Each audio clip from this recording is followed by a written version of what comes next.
Hi, I'm Georgie, and in this video, I'm going to tell you 3 things you should figure out before it's time to plant. First, have a vision. What would you like to grow and why? What would you like your family to eat? What would your family like to eat? There's not a better way to get youngsters to eat vegetables than to have a little garden. You can actually change their palate and yours by sneaking up on them this way. First thing you know, they're having tomatoes, green beans, radishes for snacks. And here's my broccoli-eating grandbaby. The second thing is the location of your garden on your property. We'll take a little walk around and talk about that. Here's the start of my little garden. I have some peas down there. I have cauliflower and cabbage and some lettuce way over there. Oh, and some parsley. Parsley is very cold hardy. I think that's all I have so far, but a lot to start. Anyway, about the location. So we are south facing and the sun comes up in the wintertime way down there, and as the season goes on, it comes way up here, which is quite lovely because most of the sun during the time the sun is overhead. And then it goes down over here in the winter and then way over there in the summer. So I have full sun all day long.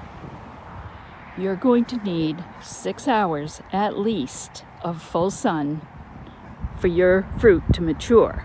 Now, you definitely don't need that much for the greens. That's another whole story because I'm going to be having greens out here in the wintertime, but I'll tell you about that way later. Anyway, we'll stick to the point. 6 hours, and that means not when it's coming up or going down, but middle of the day sun is what you have to have. So as you can see, there are houses and there's that oak tree, but it's way far enough away from the garden so that it doesn't cast any shade in the middle of the day. The third thing is quantities. If you're not going to can or freeze 6, a nice half dozen of nice healthy tomato plants is more than enough for a family. These are pretty nice. 1 or 2 plants of zucchini, same with summer squash. We had 637 summer squash off a hill of 3 plants last year. More than enough for a season. And I was sharing them. The secret is just to keep them picked. The same with string beans. You don't need that long of a plot of string beans. Pick them when they're small, pick them often. After a week or so, after the first flush has been picked, give them a week, pick them twice a week, at least, and you'll have more than enough. The other consideration is the canning and freezing takes a lot of work.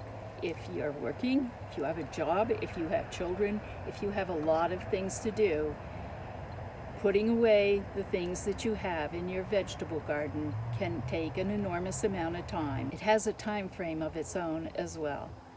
They have to be done when they're ready, not when you're ready.